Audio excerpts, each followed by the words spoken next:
The Taliban have stated clearly what their governance is going to look like after they take over of governance from in Afghanistan. Of course, it's no more news of the takeover of Kabul and of course the development so far. Well, this is just like an update. We should update you as to what they are up to, because there has been scaring, moves ranging from the C-17 aircraft of the U.S. Army that was leaving, and quite a number of Afghans were seen hanging on those aircrafts and on the aircraft, and some of them dropped as stowaway. And quite a number of events, you see them on the tarmac, and very dangerous moves being taken out there. Of course, it's quite because the takeover was a little bit scary, and people did not know what their fate was going to be. But then the Taliban have come out to state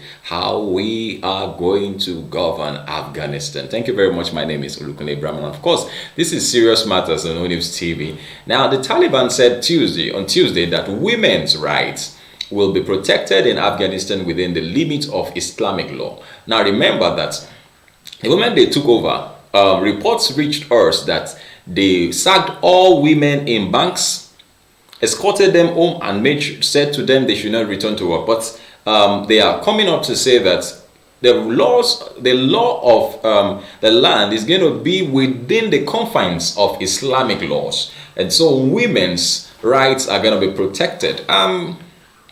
One might just begin to wonder if the whole thing is about the rights of womanhood and not wanting women to be in the limelight. But let's see what they have in mind. Now, they are saying that the women are going to be very active in the society, but within the framework of Islam. Now, we now want to know, for those of us who are not Muslims, we want to know what the framework of Islam is. What is the framework of Islam? Now, Zabihullah Mujahid, the group spokesman, said the Taliban held its first official news conference in Kabul on Tuesday since taking power on Sunday. The Taliban had said, the group also said that it wants peaceful relationship with other countries. We don't want any internal or external enemies. Al Jazeera quotes credits to our news partners. They quote Mr. Mujahid as saying, while encouraging Afghans who had fled to the airport with their families to return.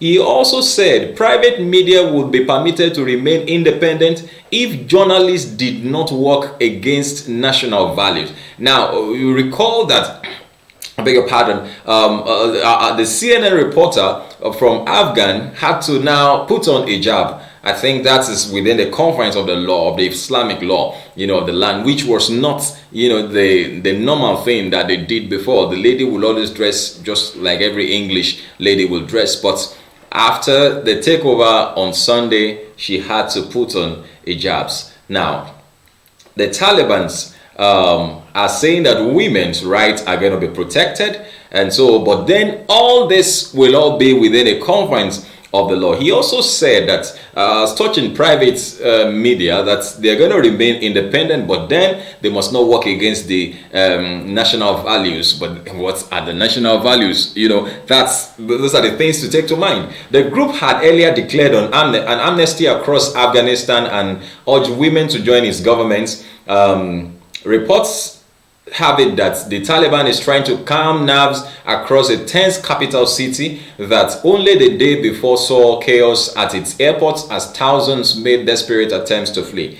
On Tuesday, evacuation flight from Afghanistan resumed, as a Western security official told the Reuters News. Now, agencies that the Kabul airport tarmac and runway, which troops from the United States controlled, were now clear of crowds. Now, the official said military flights evacuating diplomats and civilians from Afghanistan have started taking off. And then, what else do we have there? He says no less than 7 people died on Monday's chaos. That report I gave to you earlier on in my introduction. Not less than 7 people died, including people who clung to the side of a jet as it took off.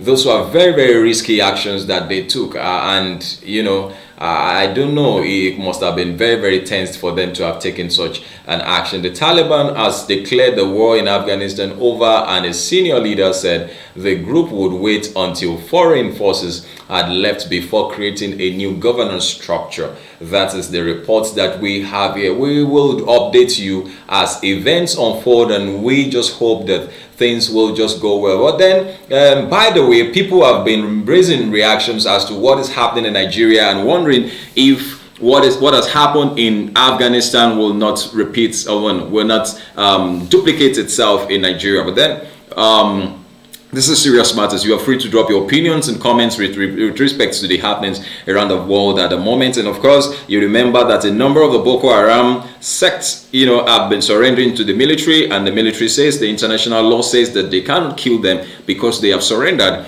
And someone came up, Rino Mokere, one of the special advisors to the former president Goodluck Jonathan, has come out to say that one of the head of the Taliban, who has taken over government in Afghanistan now, was one of those who former president of the United States Barack Obama, you know, had, you know, what do you call them now, brushed up, you know, people who they say they have repented, but then he's now the one heading. So one is just beginning to wonder, quite a lot of thoughts coming to mind. But then we would update you, you know, as events continue to unfold. But then we just hope that people, you know, calm down and let's see what these people have to do and what they are up to then. Because though it's a bit scary when you see everywhere people are carrying guns and all that, you know, but then let's see how it goes. I hope that all is just well. Thank you very much for watching. This is Serious Matters on ONIF TV.